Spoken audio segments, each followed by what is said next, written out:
I was asked the question, what I thought therapists as individuals could do to help improve the industry. That's a hard one because notoriously in our industry, we are self-employed, we work one-to-one with our clients. It's more frequent that we have this job that's in isolation rather than within a camaraderie, bigger group.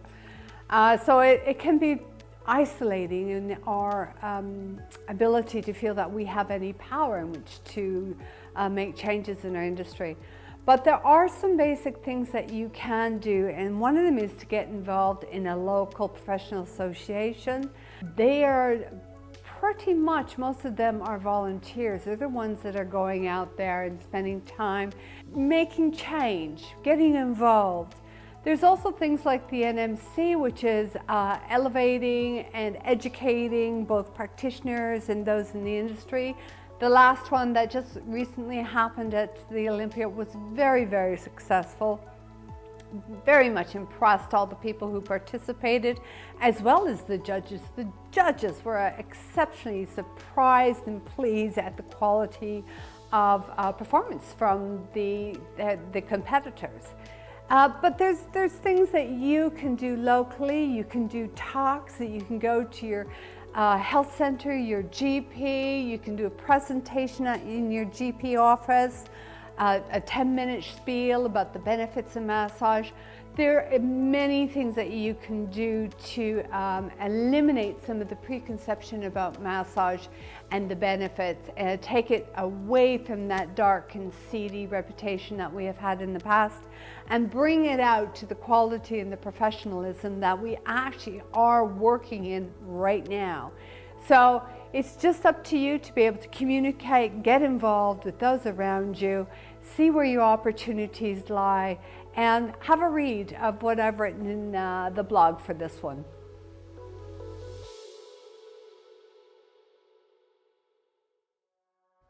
Hi. Hello. I'm Megan. I'm Rachel. And we're the directors of Jing Advanced Massage and Training, We are. located in Brighton. And we're really happy to be part of this expert panels that Massage Warehouse is putting together for the I love that Muscle line, expert. Whisper. We're trying really hard not to whisper. That would be We won't whisper. All right. Bad jokes. So ask me the question. We've been asked the question, which we put on a very important post-it. What changes or improvements would you like to see in the massage industry? Rachel Fairweather. Okay, super easy. More training, education all the way. So a lot of you might know that Meg and I were educated as massage therapists in the States, where it's a 2-year full-time course before you can even put your hands on people. Also in a degree, also in places like Canada, you know, that's a 3-year degree level course there. And we fully support that standard of education, which is why we developed our own BTEC level 6 when we landed in the UK. So without a doubt, education, and higher education of massage therapists. I think the real, the end point of that becomes two things, that individual therapists can feel much more confident in their training, so they feel much more on par with complementary medicine, so being able to work with osteopaths and physios, and also be part of a complementary system to the more traditional medicine. So that's one of the chicken and egg. The other part is what can individuals do? Obviously do more training, but the other part is if people are more educated, they can deliver a different kind of treatment. So the Jing therapists do a much more clinical, sports, remedial type of treatment. Then the public starts to understand, well, actually when I have back pain, then I can go to an educated massage therapist and get a proper treatment, which is different than a relaxing massage, which is also a beautiful thing. I mean, we like it. We love a fluff and buff. But it's a different kind of experience, and it's something that's outcome oriented, and you can deal with more specific pathologies. For instance, something like people living with the pain of herniated disc or carpal tunnel syndrome. Yeah, absolutely. And the other thing I'd say is support organisations that are working to improve standards in the UK. So the main one that both Meg and I have been involved with is the CNHC. So they are working to raise standards across all the complementary therapies, and you can support them by becoming a member. Become a registered, and then you can also feel like you're part of a professional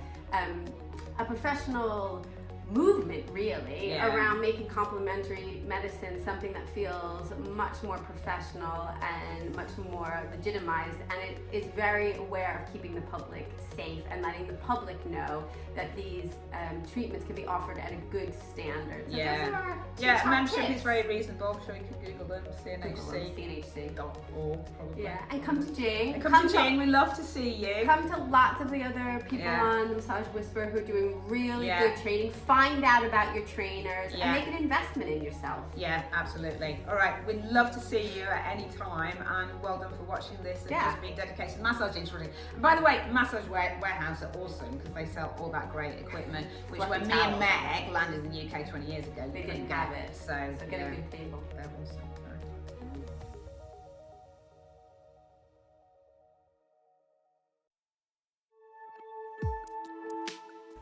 Hello, here I am on a cold, blustery day, snuggled up a big log fire at home, and I want to discuss with you what improvements do I think we as individual therapists could make to the massage industry.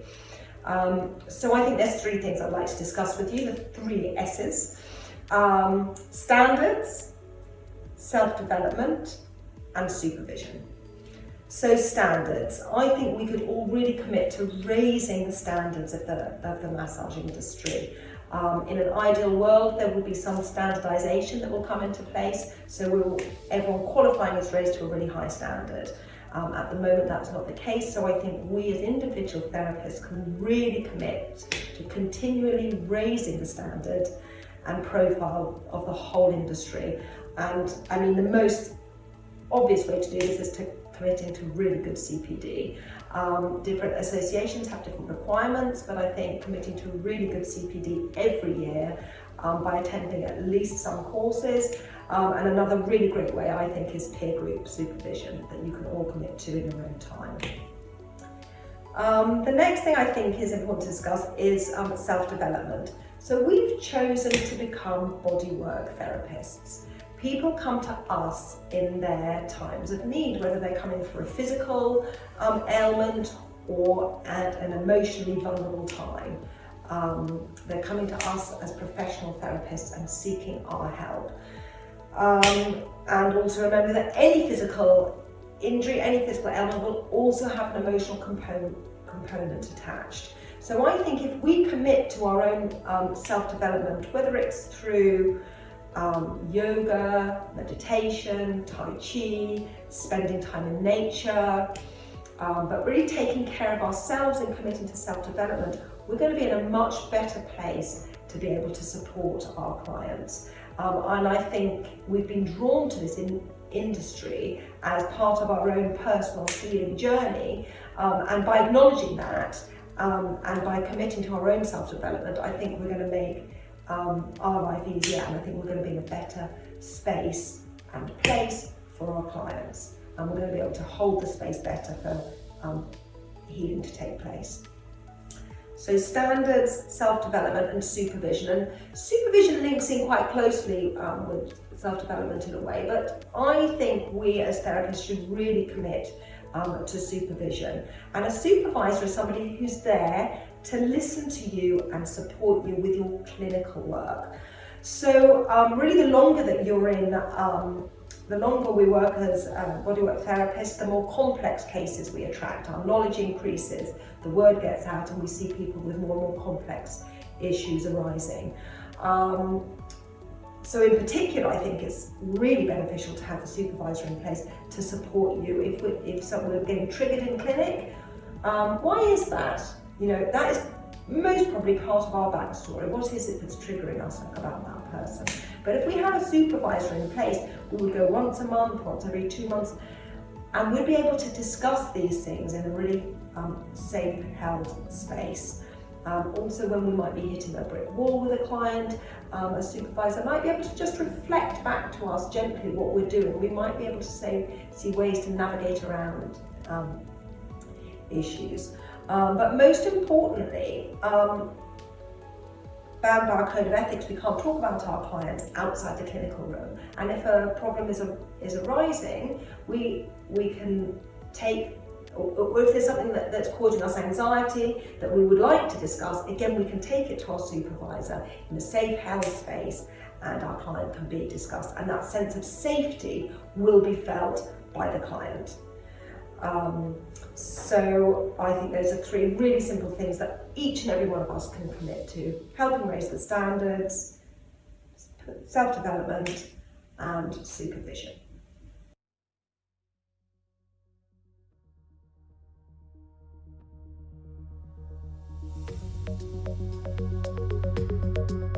We asked our brilliant tutors what they thought, and the overwhelming message from them all was that they would like to see better legislation in the massage therapy industry. This would include laws being put into place to protect massage therapists, such as 1. Limiting the amount of massages employed therapists are doing daily, especially those working in spas.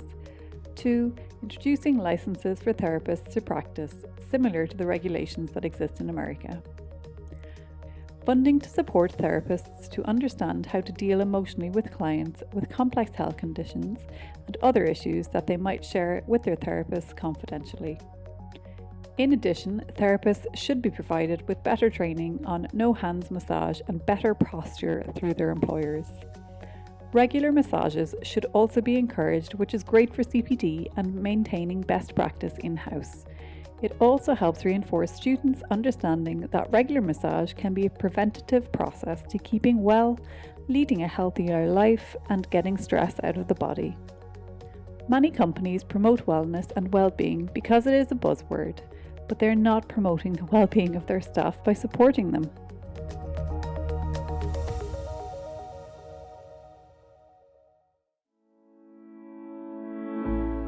I would definitely like to see more properly funded and designed clinical trials for massage therapies. It is quite hard to design a trial which meets robust standards, and funding is sparse. The massage and soft tissue industry needs to be seen as a go-to for aches and pains rather than as a luxury pamper session, and this can be achieved by integration with the NHS and other health providers. Upping the level of understanding of anatomy, physiology and pathology would give a bedrock upon which to build confidence in knowing what to treat and, importantly, when not to treat, and knowing when massage is not the best approach and referral to the GP or hospital is more appropriate. Regular continuing professional development will help it to improve standards of learning, and if applied in clinic will improve confidence and competence. Looking into doing courses on updated pain science would be very beneficial to clients too. By understanding up-to-date scientific research, the massage profession is seen to go up a level. Performing good clinical history and assessments at the start of a massage session and then checking for change at the end of the session will help guide therapists to choose appropriate techniques rather than just performing a set routine. And finally, good record keeping is a must. Keeping MYMOP, measure your own medical outcome profile, or well-being scores are the way to go for clinical trials, so it makes sense to do this anyway.